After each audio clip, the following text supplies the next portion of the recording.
بہت ہی محترم آدرنیہ مہمانان کرام اور ساتھیوں اور طلباء عزیز، ہمارے لیے بہت خوشی کا اور ایک طرح سے عید کا دن ہے کہ اس اتہاسک بستی اور تاریخی بستی پھلت میں اس کا ایک بہت بڑا اتہاس ہے، بہت ہی خصوصاً اس دیش کے لیے ایک ایسے محترم مہمان جو دیش سے، انسانیت سے، مانوتا سے ایسا پیار کرنے والے ہیں، جناب ڈاکٹر آنند بھاگوت جی، اور ان کے ساتھ جو رفقا ان کے ساتھ کام کر رہے ہیں اس دیش کو میں محبت کا اور راسوات کا اور حب الوطنی کا اور مل جل کر رہنے کا، اور اس دیش کو آگے کے وکاس کے لیے آگے سے محبت کے ساتھ اس کو بڑھنے کا جو لوگ کام کر رہے ہیں، ہم انتہائی دل کی گہرائی سے ان کا استقبال کرتے ہیں، ان کے قدموں کے نیچے اپنی پلکیں بچھاتے ہیں۔ یقیناً یہ بہت ہمارے لیے خوشی کی بات ہے، بہت ہی خوشی کی بات ہے۔ یہ بستی جس کا نام پھلت ہے، اصل میں یہ بہت ہی ڈاکٹر صاحب اور ان کے رفقا کی معلومات کے لیے بتانا چاہتا ہوں کہ ایسی بستی میں آپ کا سواگت اور آپ کا آنا یقیناً بہت ہی مبارک ہے۔ یہ بستی بہت ہی اتہاسک بستی ہے۔ اس کا اتہاس یہ ہے کہ اب سے جو ہے 862 ہجری، تقریباً 1450 عیسوی کے قریب میں یہاں پر ببول کیکر کے درخت ہوا کرتے تھے جنگل۔ تو سکندر لودھی جو بادشاہ تھے، ان کے پیر، استاد اور گرو جو تھے حضرت قاضی یوسف ناصحی، وہ وہاں سے وہ جو ہے پوری عدالت وغیرہ ان کے نظام عدل کو اور قضا قاضی کے اس کو دیکھا کرتے تھے۔ کسی بات پر ناراض ہو گئے، ان کا دل نہیں لگتا تھا، صوفی آدمی تھے تو وہاں بادشاہت میں دل نہیں لگتا تھا، چھوڑنا چاہ رہے تھے، تو وہ یہاں گئے۔ یہاں آئے تو انہوں نے محسوس کیا انتر آتما سے کہ یہاں سے ہمیں ودیا کی، علم کی خوشبو آ رہی ہے۔ اور پھر ایک کیکر کے درخت کے نیچے انہوں نے جو ہے 2 رکعت نماز بھی پڑھی مالک کے سامنے اور دعا مانگی کہ مالک یہاں سے ہمیشہ کے لیے، قیامت تک کے لیے، جب تک یہ سنسار رہے اس وقت تک یہاں سے ودیا کا اور علم کے چشموں کو جاری فرماتی۔ پھر ایک جھوپڑی ڈال لی گئی۔ بعد میں بادشاہ سکندر لودھی کو جب معلوم ہوا تو وہ جو ہے آئے یہاں پر معافی مانگنے کے لیے کہ آپ کس بات پر ناراض ہو گئے، وہ بات غلط فہمی کی وجہ سے تھی۔ انہوں نے کہا اب تو ہمیں معاف تو کر دیا ہے لیکن ہم یہیں رہیں گے۔ جب سے جو پڑھنا پڑھانے کا سلسلہ شروع ہوا یہ آج تک چلتا ہے، یہ ہندوستان کا سب سے پرانا مدرسہ ہے۔ یہ علم پر کے اس پر شروع ہوا۔ پھر دوسری سب سے بڑی بات یہ ہے کہ 1857 سے بھارت کی جو ہے وہ جنگ آزادی کی تاریخ بنائی جاتی ہے، حالانکہ صحیح یہ نہیں ہے۔ فیکٹ یہ ہے کہ 1808 میں یہیں کے رہنے والے ایک بہت بڑے اسکالر تھے، شاہ ولی اللہ رحمۃ اللہ علیہ، یہاں پر ہوئے ہیں بہت، پوری دنیا میں کہیں بھی جائیں گے تو پھلت کا نام لیں گے تو ان کی وجہ سے پوری دنیا میں پھلت پہچانا جاتا ہے۔ وہ انٹرنیشنل اسلامی اسکالر ہیں۔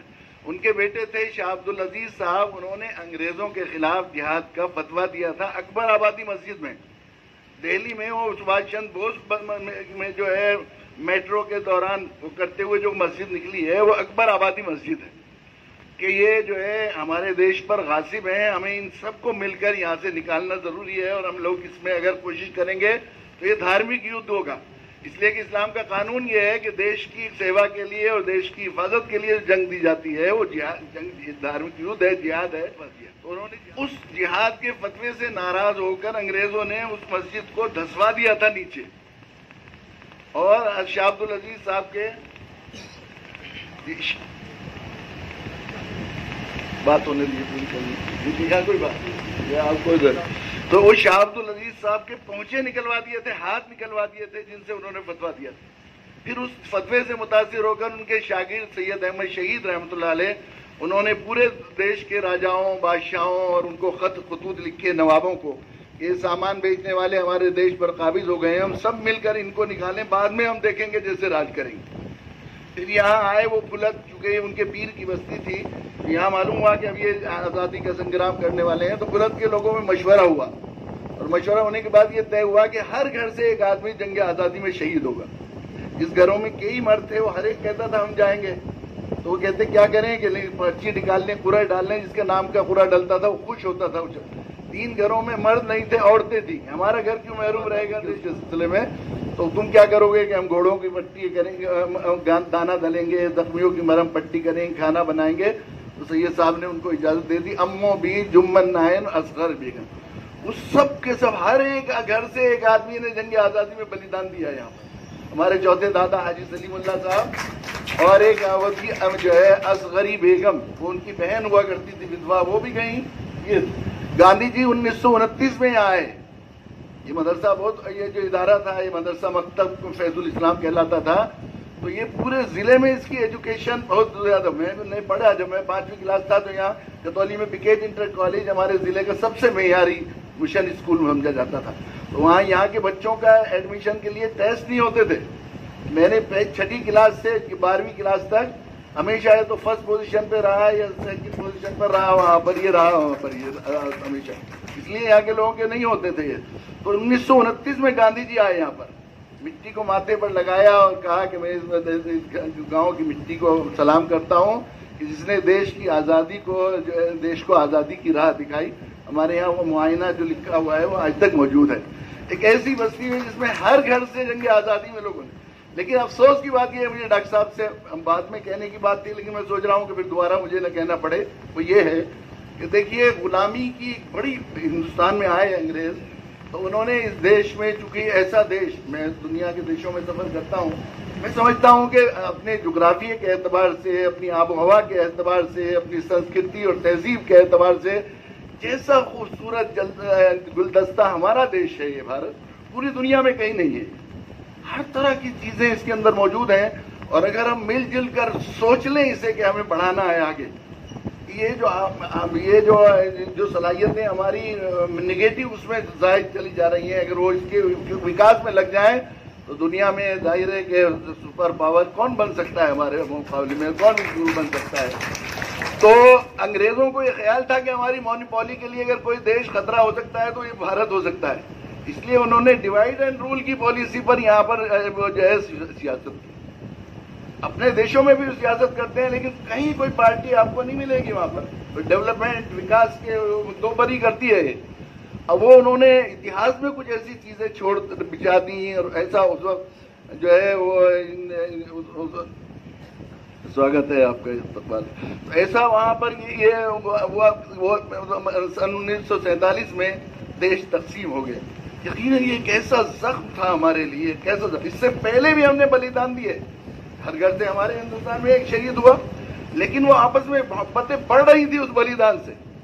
وہ کچھ دشمنوں سے لڑ رہے تھے, ہم اپنوں سے نہیں لڑ رہے تھے, جو جا رہی تھی ملک کی آزادی کے لیے لڑ رہے تھے. اس زمانے میں بہت قربانیاں دی, بڑی جانیں بھی گئیں, مال بھی گیا, نقصان ہوا, لیکن اس سے پہلے جو کچھ ہوا وہ جو ہے وہ ہم لوگ دوسروں سے لڑ رہے تھے, آپس میں محبتیں بڑھ رہی تھی. میں گیا ہوں کالا پانی بھی, وہاں بھی میں نے وہ بندے دیکھے ہیں جن میں ایک ہندو ایک مسلمان کو ساتھ میں پھانسی دی گئی.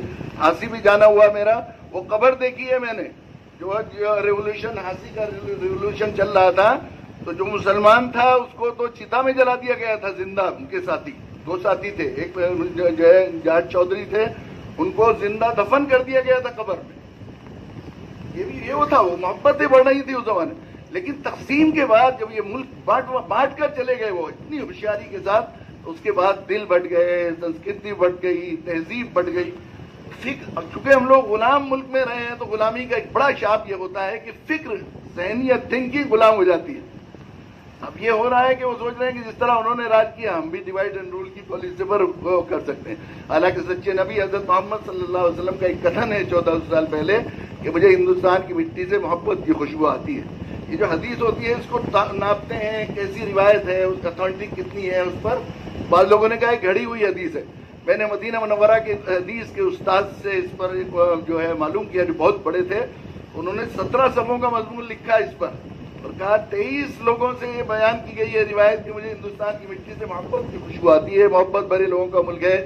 ایک سلطنت پھر دوبارہ میں یہ کہتا ہوں, جگہ جا کر میں سمجھتا ہوں اس دیش کی پہلی ضرورت ہے یہ کہ ہم لوگ یہاں سے پھر ایک سلطنتا سنگرام کا بیڑا اٹھائیں, جس سے فکر بدلے. وہ جو ڈیوائڈ, وہ جو بٹنے والی وہ ہے, وہ ذہن مانسکتا بدل جائے, اور محبت سے مل کر پھر وہی منظر سامنے آئے. ایک ساتھ مل جل کر اپنے ملک کے لیے جان دینا ہے, ملک کے لیے وہ کرنا ہے. ایسے وقت میں ظاہر ہے کہ یہ 15 اگست ابھی ہمارا یہ آیا ہے, ہمارے پرائم منسٹر صاحب نے ابھی پچھلے دنوں